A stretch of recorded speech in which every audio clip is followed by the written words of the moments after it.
জায়গা, আল্লাহর ঘর মসজিদে আসার তৌফিক দিয়েছেন।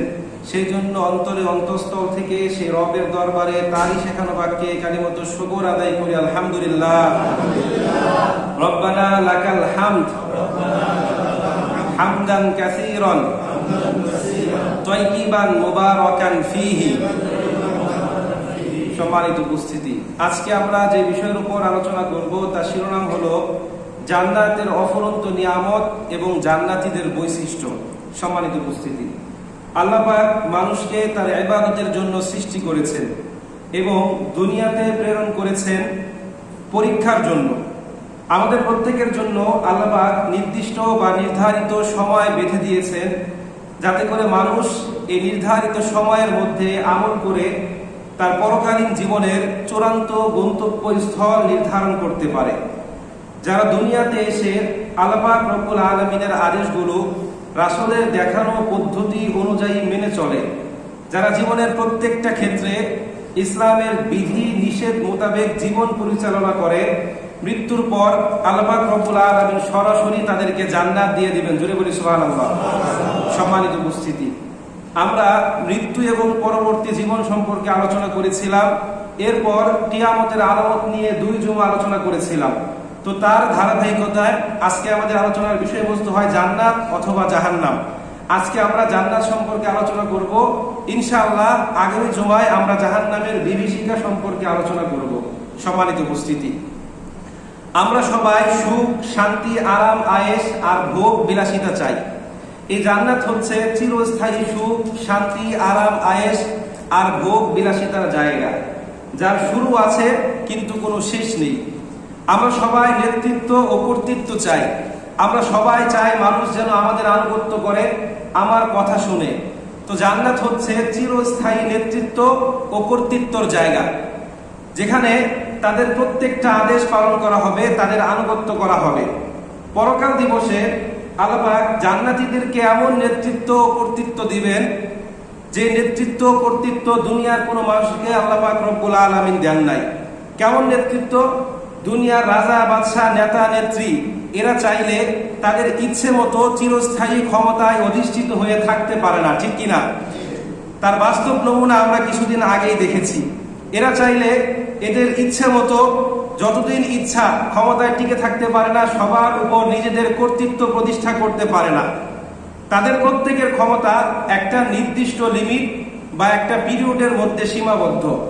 কিন্তু জান্নাত এমন এক শান্তির জায়গা, যেখানে সমস্ত মাখলুক শুধুমাত্র জান্নাতীদের সেবায় নিযুক্ত থাকবে, তাদের আদেশের জন্য অপেক্ষা করবে। কোনো কোনো ক্ষেত্রে তাদের আদেশও দেওয়া লাগবে না, শুধু অন্তর দ্বারা পরিকল্পনা করবে, সাথে সাথে তাদের প্রত্যেকটা পরিকল্পনা বাস্তবায়ন করা হবে। জোরে বলি সুবহানাল্লাহ। সূরাতুল হামিম সাজদা 31 নম্বর আয়াত। আল্লাহ পাক বলেন, ওয়ালাকুম ফিহা মা তাশতাহি আনফুসুকুম ওয়ালাকুম ফিহা মা তাদউন। সেখানে তারা যাই চাইবে তাই দেওয়া হবে, তারা যা আদেশ করবে তাদের প্রত্যেকটা আদেশ পালন করা হবে। সম্মানিত উপস্থিতি, এখন আমাদের জানতে হবে এই জান্নাতটা আসলে কি জিনিস, জান্নাত শব্দের অর্থ কি, কেমন হবে এই জান্নাত, কারাই বা সেখানে থাকবে। সম্মানিত উপস্থিতি, জান্নাত হচ্ছে একটি আরবি পারিভাষিক শব্দ, যার বাংলা আবিধানিক অর্থ উদ্যান, বাগান, বাগিচা, স্বর্গ। ফার্সি ভাষায় একে বলা হয় বেহেশত, ইংরেজিতে বলা হয় হেভেন। শরীয়তের পরিভাষায় যে সকল মানুষ দুনিয়াতে আসার পর আল্লাহ পাক রব্বুল আলামিনের প্রত্যেকটা আদেশ রাসূলের দেখানো পদ্ধতি অনুযায়ী পালন করে, আল্লাহ পাক যেই কাজগুলো থাকতে বিরত থাকতে বলেছেন সেই কাজগুলো থেকে বিরত থাকে, যারা জীবনের প্রত্যেকটা মুহূর্তে ইসলামের বিধি নিষেধ মোতাবেক জীবন পরিচালনা করে, মৃত্যুর পর পরকালীন দিবসে তাদের পুরস্কার স্বরূপ যে চিরস্থায়ী সুখ শান্তির জায়গা জান্নাতে প্রবেশ করানো হবে, তাকেই বলা হয় জান্নাত। সম্মানিত উপস্থিতি, এই জান্নাত এমন এক শান্তির জায়গা, যেখানে রয়েছে সারি সারি গাছ, থোকা থোকা ফুল, কাঁদি কাঁদি ফল, দৃষ্টিনন্দন উঁচু উঁচু ঘর, সুরম্য ইমারত আর সবুজ অভয়ারণ্য। যে ব্যক্তি একবার এই জান্নাতের মধ্যে প্রবেশ করবে, সে আর কখনোই এখান থেকে বের হবে না, কখনো বৃদ্ধ হবে না, অসুস্থ হবে না, এমনকি মৃত্যুবরণও করবে না। সূরাতুল ফাতির 34 এবং 35 নম্বর আয়াত। এখানে আল্লাহ পাক রব্বুল আলামিন জান্নাতীদের কয়েকটা কথা বলছেন। আল্লাহ রাব্বুল আলামিন বলেন, وَقَالُوا الْحَمْدُ لِلَّهِ الَّذِي أَذْهَبَ عَنَّا الْحَزَنَ إِنَّ رَبَّنَا لَغَفُورٌ شَكُورٌ الَّذِي أَحَلَّنَا دَارَ الْمُقَامَةِ مِنْ فَضْلِهِ لَا يَمَسُّنَا فِيهَا نَصَبٌ وَلَا يَمَسُّنَا فِيهَا لُغُوبٌ। আল্লাহ বলেন, আমি আল্লাহ রাব্বুল আলামিন পরকাল দিবসে যখন জান্নাতীদেরকে জান্নাত দিব, তখন তারা বলবে, আলহামদুলিল্লাহিল্লাযী আযহাবা আন্নাল হাযান। সমস্ত প্রশংসা আমাদের সেই রবের, যেই রব আমাদের থেকে সমস্ত দুঃখ কষ্ট দূর করে দিয়েছেন। ইন্না রাব্বানা লাগাফুরুন শাকুর। নিশ্চয়ই আমাদের রব হচ্ছে ক্ষমাশীল এবং গুণগ্রাহী। তারা বলবেন, আল্লাযী আহাল্লানা দারাল মুকামাতি মিন ফাদলি।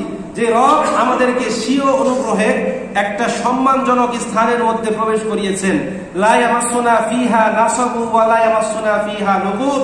যেখানে আমাদেরকে কোন রকম দুঃখ কষ্ট ক্লেশ কান্তি এবং কোন রকম পরিশ্রম স্পর্শ করবে না। অর্থাৎ চিরস্থায়ী শান্তি সুখের জায়গার নাম কি? জান্নাত। সম্মানিত উপস্থিতি, এবার আমরা জানার চেষ্টা করি এই জান্নাতটা আসলে কাদের জন্য প্রস্তুত করা হয়েছে, সেখানে প্রবেশের কি কি যোগ্যতা প্রয়োজন এবং কি কি নিয়ামত সেখানে থাকবে। সূরাতুন নাবা 31 থেকে 37 নম্বর আয়াত। আল্লাহ রাব্বুল আলামিন বলেন, ইন্নালিল মুত্তাকিনা মাফাজান হাদাইকা ওয়া আ'নাবা ওয়া কাওয়াইবা আতরাবান ওয়া কা'সান দিহাকা لا يسمعون فيها لغوا ولا كذابا। আল্লাহ পাক বলেন, ইন্নালিল মুত্তাকিনা মাফাজা। নিশ্চয়ই মুত্তাকিদের জন্য রয়েছে এক মহা সাফল্যজনক স্থান, একটা মহা সাফল্যের জায়গা। হাদাইকা ওয়া আ'নাবা, যেখানে তাদের জন্য থাকবে বাগিচা এবং আঙুর। ওয়া কাওয়াইবা আতরাবা, নবযৌবনা সমবয়সী নারী। ওয়া কা'সান দিহাকা, এবং উচ্ছ্বাসিত পানপাত্র। আল্লাহ বলেন, লা ইয়াসমাউনা ফিহা লাগওয়া ওয়ালা কিযাবা, সেখানে তারা কোনো প্রকার আজে বাজে এবং মিথ্যে কথা শুনবে না। জাযাআম মির রাব্বিকা আতাআন হিসাবা, এটা হচ্ছে তোমাদের রবের পক্ষ থেকে তোমাদের কৃতকর্মের যথাযথ পুরস্কার। রব্বিস সামাওয়াতি ওয়াল আরদ ওয়া মা বাইনাহুমার রহমানি লা ইয়ামলিকুনা মিনহু খিতাবা, এটা তোমাদের সেই রবের পক্ষ থেকে যিনি আসমান জমিন এবং এর মধ্যবর্তী যা কিছু আছে সব কিছুর মালিক। লা ইয়ামলিকুনা মিনহু খিতাবা, সেদিন তার সামনে কথা বলার মতো ক্ষমতা কারো থাকবে না। সম্মানিত উপস্থিতি, এবার আমরা একটু সংক্ষেপে এই আয়াতগুলোর ব্যাখ্যা বিশ্লেষণ করব। বিশ্ব মানবতার মুক্তির দিশারি মহাগ্রন্থ আল কুরআনুল কারীমে যেখানেই আল্লাহ পাক রব্বুল আলামিন নিজের নামের পরিচয় দিয়েছেন জাব্বার কাহার বলে, সাথে সাথেই আল্লাহ পাক রব্বুল আলামিন নিজের পরিচয় দিয়েছেন রহমান রহিম বলে, যাতে তার বান্দারা ভয় পেয়ে ঘাবড়ে না যায়। যেখানেই আল্লাহ পাক রব্বুল আলামিন জাহান্নামের বিভীষিকা, জাহান্নামের শাস্তির কথা বর্ণনা করেছেন, একটু পরই আল্লাহ পাক রব্বুল আলামিন আবার জান্নাতের সুখ শান্তি এবং অফুরন্ত নিয়ামতের কথা আলোচনা করেছেন। যেখানেই আল্লাহ পাক রব্বুল আলামিন আযাবের কথা বলেছেন, সাথে সাথেই আল্লাহ পাক রব্বুল আলামিন রহমত বরকত মাগফিরাতের কথা বলেছেন। তো সেই আল্লাহ পাক রব্বুল আলামিন বলছেন, ইন্নালিল মুত্তাকিনা মাফাজা, নিশ্চয়ই মুত্তাকিদের জন্য রয়েছে একটা সাফল্যতম জায়গা, সফলতম জায়গা। সম্মানিত উপস্থিতি, আমাদের প্রকৃত সফলতা কিন্তু এই পৃথিবীতে নয়। আমাদের প্রকৃত সফলতা কোথায়? আমাদের প্রকৃত সফলতা হচ্ছে পরকাল দিবসে। বলেন, প্রকৃত সফলতা কোথায়? আপনি কি পরিমাণ সম্পদের মালিক, কত ক্ষমতার অধিকারী, কত প্রভাব প্রতিপত্তির অধিকারী, এটা আমার আপনার সফলতার চূড়ান্ত মানদণ্ড নয়। বরং আমার আপনার সফলতার চূড়ান্ত মানদণ্ড হচ্ছে আল্লাহ পাক রব্বুল আলামিন পরকাল দিবসে আমার আপনার সাথে কিরূপ আচরণ করলো। পরকাল দিবসে আমার আপনার চূড়ান্ত গন্তব্যস্থল কোথায় নির্ধারণ হয়, এটাই হচ্ছে আমার আপনার সফলতার প্রকৃত মানদণ্ড। কারণ আমরা অনেক ক্ষমতাসীন ব্যক্তিকে দেখেছি, কিছুক্ষণ আগে যারা মানুষের কাছে সম্মানের পাত্র ছিল, কয়েক ঘন্টার ব্যবধানে তারা মানুষের কাছে ঘৃণিত হয়ে গেল। আমরা অনেক অর্থকড়িওয়ালা ব্যক্তিকে দেখেছি, কিছুদিন পূর্বেও যাদেরকে মানুষ সম্মান করত, কোটি কোটি টাকা ছিল, আজকে তারা রাস্তার ফকির, এরকম আছে না নাই? প্রিয় উপস্থিতি, তো আমাদের প্রকৃত সফলতা হচ্ছে কোথায়? পরকাল দিবসে। এই পরকাল দিবসের সফলতা শুধুমাত্র মুত্তাকিদের জন্য। কাদের জন্য? মুত্তাকিদের জন্য। আরবি ভাষায় তাকওয়া বলে একটা শব্দ আছে। এই তাকওয়া শব্দের অর্থ হচ্ছে বিরত থাকা, বেঁচে চলা, সতর্ক থাকা, ভয় করা এবং সাবধানে চলাফেরা করা। এর নাম হচ্ছে তাকওয়া। এই একটি মাত্র গুণ, এই গুণটা যদি কোনো মানুষের মধ্যে থাকে তাহলে ওই মানুষটা ফেরেশতাদের চাইতে বেশি সম্মানিত হয়ে যায়। জোরে বলেন সুবহানাল্লাহ। পক্ষান্তরে এই গুণটা যদি কোনো মানুষের ভিতরে না থাকে তাহলে ওই ব্যক্তি শয়তানের চাইতে বেশি নিকৃষ্ট হয়ে যায়। বলেন গুণটার নাম কি? এই গুণটার নাম হচ্ছে তাকওয়া। এই একটা গুণ, এটা যদি কারো মধ্যে থাকে, সে রিক্সাওয়ালা হোক, ঠেলাওয়ালা হোক, ভ্যানওয়ালা হোক, কুলি, মজুর, মুচি, সিএনজি চালক, যাই হোক না কেন, আল্লাহ পাক রব্বুল আলামিনের কাছে ওই ব্যক্তি সম্মানিত।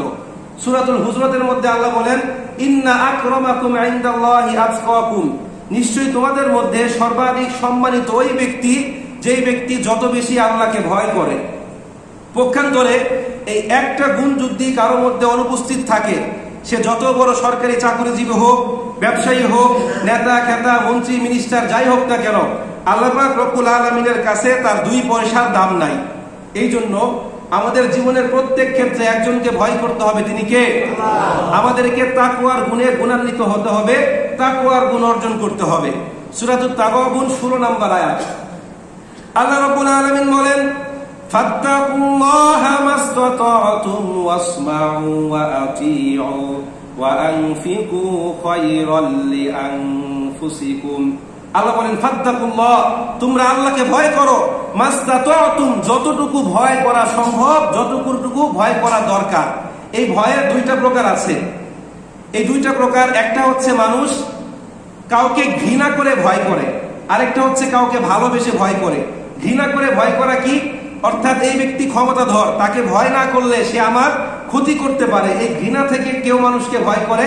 আরেকটা হচ্ছে ভালোবেসে ভয় করে। ভয় কয় প্রকার?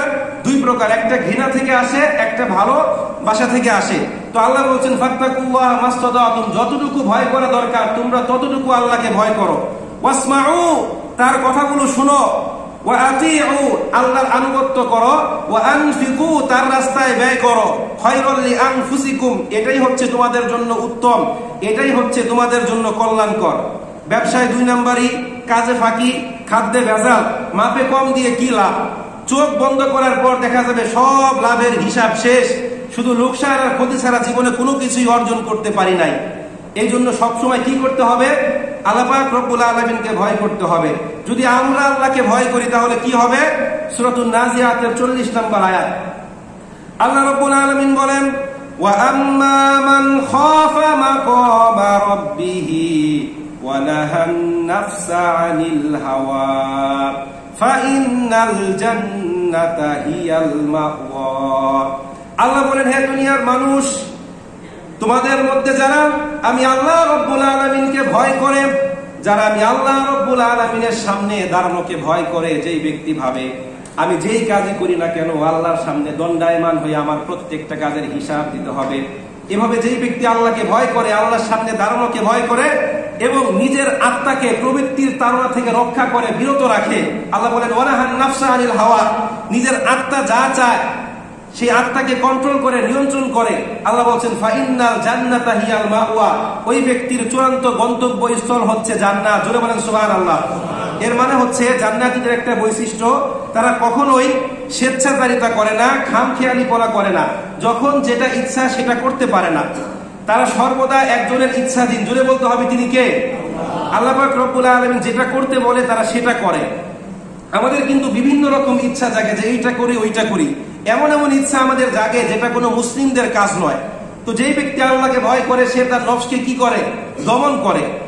দমন করে খারাপ কাজ থেকে বিরত রাখে। আল্লাহ বলছেন, ফাইন্নাল জান্নাতা হিয়াল মাওয়া।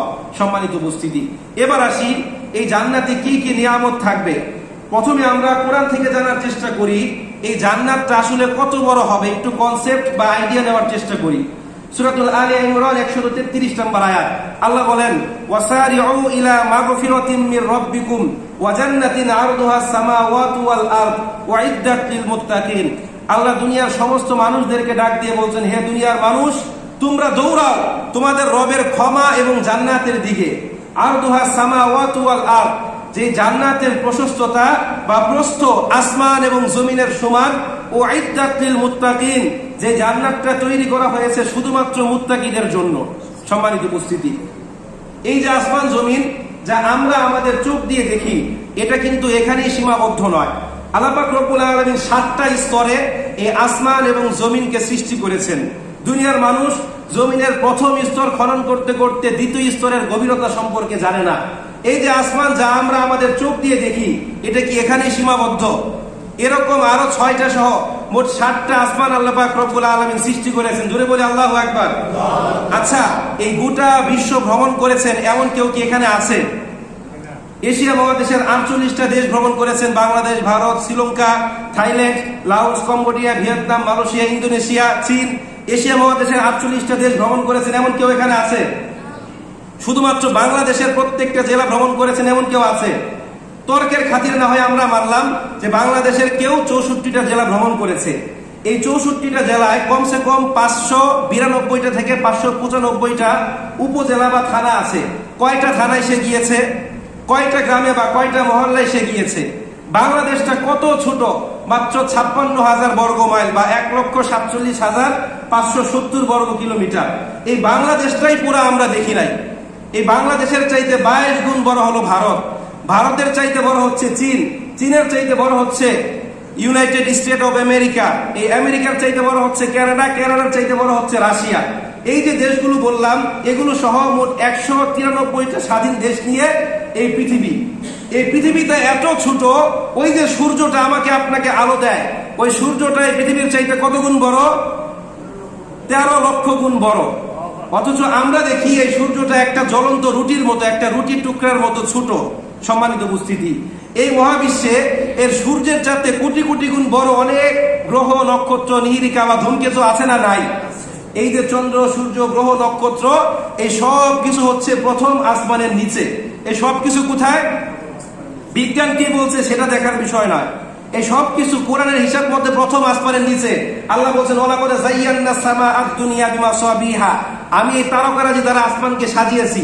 তো আমি এই মসজিদকে সাজালাম এই ফুল দিয়ে, এটা কি ছাদের উপরে না ছাদের নিচে? তো আল্লাহ পাক বলছেন এই সব কিছু প্রথম আসমানের নিচে। তাহলে প্রথম আসমানটা যদি এত বড় হয়, দ্বিতীয় আসমান কত বড়? দ্বিতীয় আসমান এত বড় হলে সপ্তম আসমান কত বড়? এই 7টা আসমান জমিন যত বড়, ততটুকু হবে আমাদের জান্নাতের প্রস্থ বা প্রশস্ততা। তো জান্নাতের প্রস্থ যদি এত বড় হয়, তাহলে দৈর্ঘ্য কত বড়? দৈর্ঘ্য যদি এত বড় হয়, দৈর্ঘ্য ইন্টু প্রস্থ, ক্ষেত্রফল কত বড়? আল্লাহু আকবার বলি। সম্মানিত উপস্থিতি, দুনিয়াতে 1 ইঞ্চি 1 কড়াগন্ডার জায়গার জন্য ভাই ভাইয়ের মাথায় বাড়ি মারে, বোন ভাইয়ের নামে মামলা করে। আমাদের দেশের অধিকাংশ দেওয়ানি মামলাগুলোর দিকে খোঁজ করলে জানা যায় যে অধিকাংশ মামলা আত্মীয় স্বজন সম্পর্কিত বা সম্পত্তি নিয়ে। এরকম আছে না নাই? অধিকাংশ মামলায় কিন্তু ভাই বোনের নামে মামলা করছে, বোন ভাইয়ের নামে মামলা করছে। দুনিয়াতে 1 ইঞ্চি জায়গার জন্য ভাই ভাইয়ের মাথায় বাড়ি মারে। অথচ কত বড় জান্নাত আল্লাহ পাক রব্বুল আলামিন সৃষ্টি করে রেখেছে, এই জান্নাতের জন্য আমরা একটুও পরিশ্রম করি না। সম্মানিত উপস্থিতি, কিতাবের নাম সুনান আত-তিরমিজি, হাদিস নাম্বার 2698। হাদিসের বর্ণনাকারী হযরত আবু হুরায়রা তিনি বলেন, ক্বালা রাসূলুল্লাহ সাল্লাল্লাহু আলাইহি ওয়াসাল্লাম লাম্মা খালাকাল্লাহুল জান্নাতা ক্বালা লিজিবরিল ইযহাব ইলাইহা ফানজুর। আল্লাহ তাআলা যখন জান্নাত সৃষ্টি করলেন, তখন জিবরাইলকে বললেন, ইয়া জিবরাইল ইযহাব ইলাইহা ফানজুর, যাও তুমি জান্নাতে যাও এবং জান্নাতটা দেখে আসো। হযরত জিবরাইল আলাইহিস সালাতু ওয়াস সালাম জান্নাতে গেলেন। এই নাজ, নিয়ামত, সুখ, শান্তি দেখার পর আল্লাহকে এসে বললেন, ইয়া আল্লাহ, আপনার ইজ্জতের কসম, এই জান্নাত এতটা সুন্দর, দুনিয়ার কোনো মানুষ যখন এই জান্নাতের কথা শুনবে, তারা এই জান্নাতে আসার জন্য অধীর আগ্রহে অপেক্ষা করবে। এরপর আল্লাহ পাক রব্বুল আলামিন এই জান্নাতের চারপাশ কষ্টদায়ক বস্তু দ্বারা বেষ্টনী দিলেন। এরপর সাইয়েদনা জিবরাইলকে বললেন, ইয়া জিবরাইল ইযহাব ইলাইহা ফানজুর, তুমি আবার জান্নাতে যাও, জান্নাতটা দেখে আসো। জিবরাইল আলাইহিস সালাতু ওয়াস সালাম জান্নাত দেখে এসে আল্লাহকে বললেন, হে আল্লাহ, এত সুন্দর জান্নাত, কিন্তু এর চারপাশে আপনি এত কষ্টদায়ক বস্তু দ্বারা বেষ্টনী দিলেন, দুনিয়ার মানুষ যখন এটা দেখবে তখন তো তারা জান্নাতে প্রবেশ করতে পারবে না। লাকাদ খাশিতু আল্লাহ ইয়াদখুলাহা, আমার ভয় হচ্ছে যে মানুষ এই জান্নাতের মধ্যে প্রবেশ করতে পারবে না। রাসূল বলেন, ফালাম্মা খালাকাল্লাহুন নার, এরপর আল্লাহ পাক রব্বুল আলামিন জাহান্নাম সৃষ্টি করলেন এবং জিবরাইলকে বললেন, ইযহাব ইলাইহা ফানজুর, আবার তুমি জাহান্নামে যাও, জাহান্নামটা দেখে আসো। হযরত জিবরাইল আলাইহিস সালাতু ওয়াস সালাম এই জাহান্নামের বিভীষিকা কঠিন শাস্তি দেখে এসে আল্লাহকে বললেন, ইয়া আল্লাহ, এই জাহান্নামে এতটা শাস্তির জায়গা, দুনিয়ার মানুষ যখন এই জাহান্নামের কথা শুনবে তারা কেউ এই জাহান্নামের মধ্যে প্রবেশ করতে চাইবে না। এরপর আল্লাহ পাক আবার এই জাহান্নামের চারপাশ আকর্ষণীয় সুরিম্য ইমারত এবং অত্যন্ত চাকচিক্যপূর্ণ জিনিস দ্বারা এটাকে আবৃত করলেন এবং জিবরাইলকে বললেন, ইয়া জিবরিল ইযহাব ইলাইহা ফানজুর, তুমি আবার জাহান্নামে যাও, এটা দেখে আসো। জিবরাইল আলাইহিস সালাতু ওয়াস সালাম দেখে এসে বললেন, হে আল্লাহ, এত কষ্টদায়ক শাস্তির জায়গা জাহান্নাম, কিন্তু এটার চারপাশ আপনি এত চাকচিক্যময় করেছেন, এত সুন্দর করেছেন, আমার ভয় হচ্ছে মানুষ এই চাকচিক্য দেখে এই জাহান্নামের দিকে দৌড়ে দৌড়ে আসবে। সম্মানিত উপস্থিতি, এই যে হাদিসটা বর্ণনা করলাম, এই হাদিসের তাৎপর্য বা অন্তর্নিহিত অর্থ কি? জান্নাত হচ্ছে চিরস্থায়ী সুখ শান্তির জায়গা। এই জন্য এই জান্নাতে যেতে হলে কিছু কি করতে হয়? কষ্ট করতে হয়। আল্লাহ পাক এই জান্নাতের চারপাশটা সাজিয়েছেন কষ্টদায়ক বস্তু দ্বারা। পক্ষান্তরে জাহান্নাম হচ্ছে আযাবের জায়গা। আল্লাহ পাক পরীক্ষা করার জন্য এই জাহান্নামের চারপাশ চাকচিক্যময় করে দিয়েছেন। আরো সহজ ভাষায় বলতে গেলে, পরীক্ষায় A+ পেতে হলে পড়াশোনা করতে হয় নাকি ঘুমাতে হয়? পড়াশোনা করতে হয়। আর পরীক্ষায় ফেল করতে চাইলে কি করা লাগে?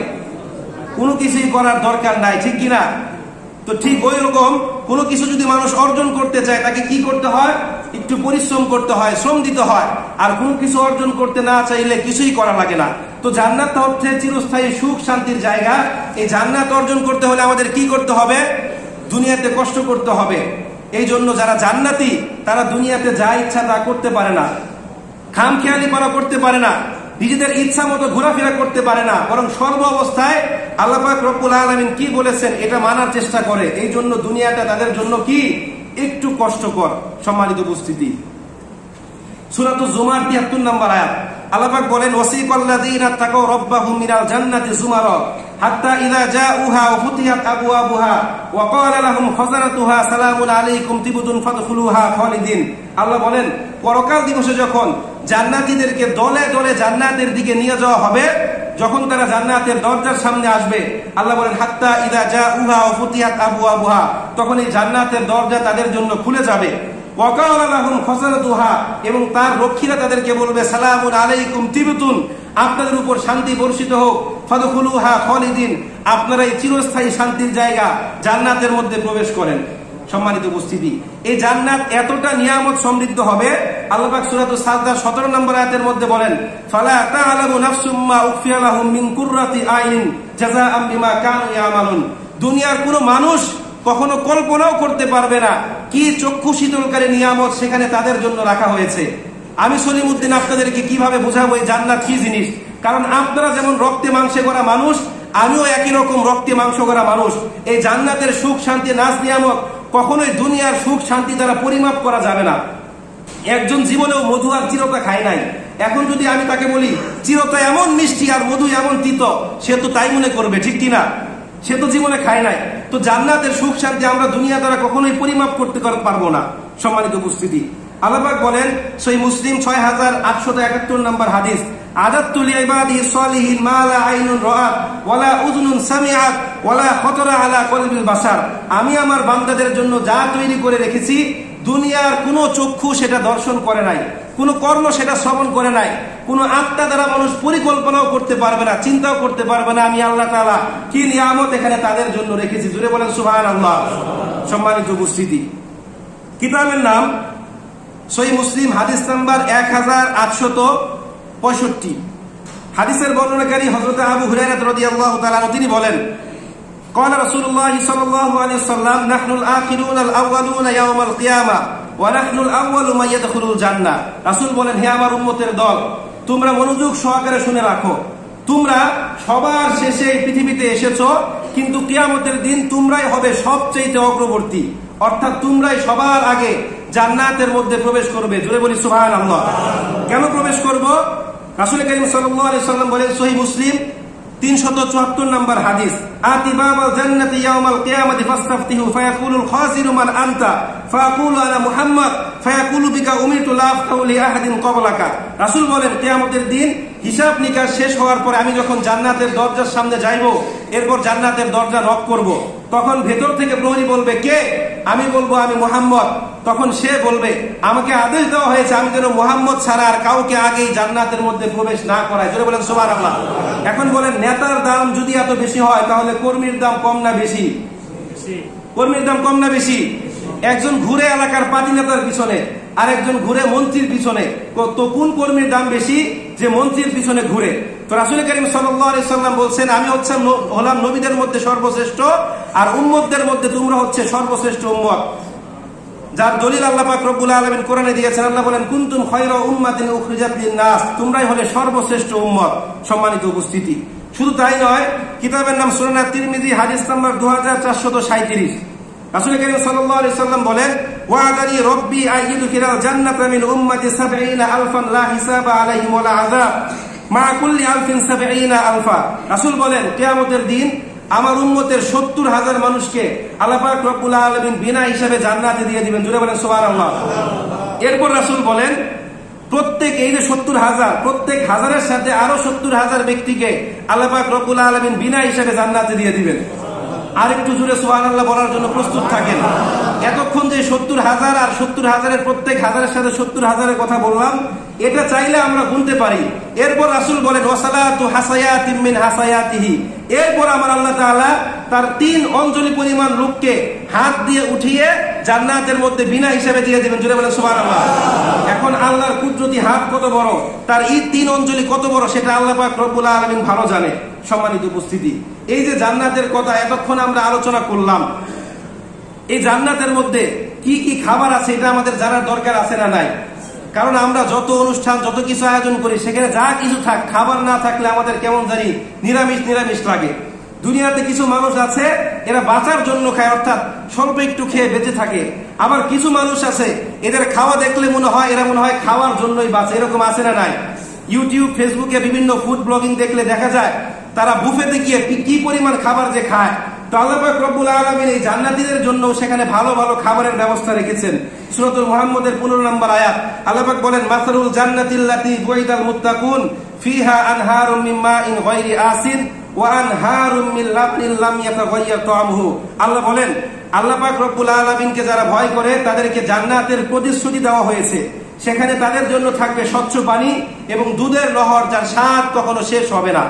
এছাড়া সূরাতুল ওয়াকিয়া 20 এবং 21 নম্বর আয়াত আল্লাহ পাক বলেন, ওয়াফাকিহাতিম মিম্মা ইয়াতাখায়্যারুন ওয়া লাহমি তায়রিন মিম্মা ইয়াশতাহুন, সেখানে তাদের জন্য থাকবে তাদের পছন্দ মতো ফল এবং সুস্বাদু পাখির মাংস। এছাড়া মাছ সহ আরো কি পরিমাণ খাবার যে থাকবে, সেটা একদিন যেন 5 জুমা আলোচনা করলেও শেষ হবে না। সম্মানিত উপস্থিতি, এই যে জান্নাত সম্পর্কে যেই কয়টা আয়াত আপনাদের সামনে বললাম, আপনারা দেখবেন প্রত্যেকটা আয়াতের মধ্যে আল্লাহ পাক একটা শব্দের কথা উল্লেখ করেছেন। কে বলতে পারবেন শব্দটা কি? তাকওয়া। প্রত্যেকটা শব্দের মধ্যে আল্লাহ কি বলেছেন? তাকওয়া শব্দটা আছে প্রত্যেকটা আয়াতের মধ্যে। এর মানে বোঝা যায় যে জান্নাতে যেতে হলে শুধুমাত্র নামাজ পড়ে লাভ হবে না, রোজা রাখলেও লাভ হবে না, হজ যাকাত কোনো কিছু করেও লাভ হবে না যদি মানুষের ভিতরে তাকওয়া না থাকে। আপনি নামাজ পড়লেন, অশ্লীল কার্যক্রম করলেন, আপনি হজ করলেন, অন্যের সম্পদ আত্মসাৎ করলেন, আপনি যাকাত দিলেন, হিসাব করে দেন নাই, আপনি রোজা রাখলেন, রোজা রাখলে অন্যের নামে গীবত আপনি গাইলেন, এগুলো করে কোনো লাভ হবে না যদি মানুষের ভিতরে তাকওয়া না থাকে। তাকওয়া মানে কি? জীবনের প্রত্যেকটা মুহূর্তে আল্লাহ পাক রব্বুল আলামিনকে ভয় করা, যতটুকু করা সম্ভব। আমরা যদি জীবনে এই তাকওয়ার গুণে গুণান্বিত হতে পারি, তাহলে কেবল আমরা কোথায় প্রবেশ করতে পারবো? জান্নাতে প্রবেশ করতে পারবো। সম্মানিত উপস্থিতি, মাঝে মাঝে আমরা দুনিয়ার বিভিন্ন কার্যক্রম দেখে অতিষ্ঠ হয়ে যায়, অস্থির হয়ে যায়, তখন বলি সবকিছু বিক্রি করে হলেও যদি এমন কোন জায়গায় যেতে পারতাম যেখানে না থাকবে কোনো টেনশন, না থাকবে চিন্তা, শুধু আরাম আয়েশ আর শান্তি। এরকম চিন্তা আমরা করি কিনা? আমি বলি দুনিয়াতে এমন কিছু না থাকলেও এক জায়গায় আছে। কোথায় সেটা? পরকাল দিবস, জান্নাত। এখন আপনাকে এই জান্নাতের জন্য প্রস্তুতি নিতে হবে, নয়তো দেখা যাবে দুনিয়াতেও আপনি আফসোস, পরকাল দিবসে আপনাকে আফসোসই করতে হবে। দুনিয়াতে তো কোনো আযাব গজব শাস্তি নাই, সেখানে কি থাকবে? চিন্তা চেতনার সাথে আযাব গজব শাস্তিও থাকবে। সম্মানিত উপস্থিতি, আল্লাহ পাক রব্বুল আলামিন আমাদের সবাইকে জান্নাতে যাওয়ার মতো তৌফিক দান করুন। সবাই বলে আমিন। এখন জান্নাতে যেতে হলে কি করতে হবে? আল্লাহ পাক বলেন সূরাতুল কাহফ 107 নম্বর আয়াত, ইন্নাল্লাযীনা আমানু ওয়া আমিলুস সলিহাত কানাত লাহুম জান্নাতুল ফিরদাউসি নুজুলা। যারা ঈমান এনেছে এবং সৎ কাজ করেছে। অন্য আয়াতের মধ্যে আল্লাহ বলেন, হামিম সাজদা, ইন্নাল্লাযীনা ক্বালু রাব্বুনাল্লাহ সুম্মা ইসতাকামু। যারা বলে আল্লাহ আমাদের রব, এর উপর ইস্তিকামাত থাকে। অর্থাৎ আল্লাহ রব, মুখে শুধু এই কথা বললেই হবে না, আল্লাহকে রব হিসেবে মেনে যা যা করা দরকার তাই করতে হবে। আমি বললাম আল্লাহ আমার রব, আমার উপর আযাব গজব শাস্তি যা কিছুই আসুক সবকিছু কি করতে হবে? অকপটে মেনে নিতে হবে, সহ্য করতে হবে। এরাই হচ্ছে জান্নাতি, এটাই হচ্ছে জান্নাতীদের বৈশিষ্ট্য। তো আল্লাহ পাক রব্বুল আলামিন আমাদের সবাইকে জান্নাতে যাওয়ার মতো তৌফিক দান করুন। সম্মানিত উপস্থিতি, আরেকটা বিশেষ ঘোষণা, গত কয়েকদিন পূর্বে আমাদের দেশে কি হয়েছে আপনারা সবাই জানেন। তো এই মুহূর্তে একজন সচেতন নাগরিক, একজন মুসলিম হিসাবে আমার আপনার কি করণীয়? এই দেশের প্রত্যেকটা বালুকোনা থেকে সংসদ ভবন পর্যন্ত যত রাষ্ট্রীয় সম্পদ আছে সবকিছুর মালিক কে? সবকিছুর মালিক হচ্ছে এই দেশের জনগণ, আমরা। এগুলো আমার আপনার ট্যাক্সের টাকায় করা, সুতরাং এগুলোকে আমাদের রক্ষণাবেক্ষণ করতে হবে। কেউ যেন অবহেলার সুযোগ নিয়ে কোনো প্রকার অরাজকতা সৃষ্টি করতে না পারে, এই দিকে আমাদের সজাগ দৃষ্টি রাখতে হবে। সম্মানিত উপস্থিতি, আজকে আমাদের দেশের মানুষ দেখিয়ে দিল যে সুযোগের অভাবে আমার দেশের প্রত্যেকটা মানুষ এক একটা চোর। কিভাবে দেখালো? এই যে গণভবন থেকে তারা কিভাবে রাষ্ট্রীয় সম্পদগুলো ভাঙচুর করে তুলে নিয়ে এসেছে। এর মানে বোঝা গেল যে আমার দেশের এমপি মন্ত্রীরা যেভাবে দুর্নীতি করেছে, সুযোগ পেলে আমরাও করতাম, ঠিক কিনা? কথা কি সত্য না মিথ্যা? এই প্রত্যেকটা সম্পদ কিন্তু আমার আপনার ট্যাক্সের টাকায় গড়া, সুতরাং কেউ যেন সুযোগের সৎ ব্যবহার করতে না পারে, এই জন্য আমার আপনার চোখ কান খোলা রাখতে হবে এবং প্রত্যেকটা সম্পদ রক্ষণাবেক্ষণ করতে হবে, হোক সেটা মসজিদ অথবা মন্দির অথবা অন্য কোনো খারাপ জায়গা। প্রত্যেকটা জায়গায় আমাদেরকে সজাগ দৃষ্টি রাখতে হবে। আল্লাহ পাক রব্বুল আলামিন আমাদের সবাইকে তৌফিক দান করুন।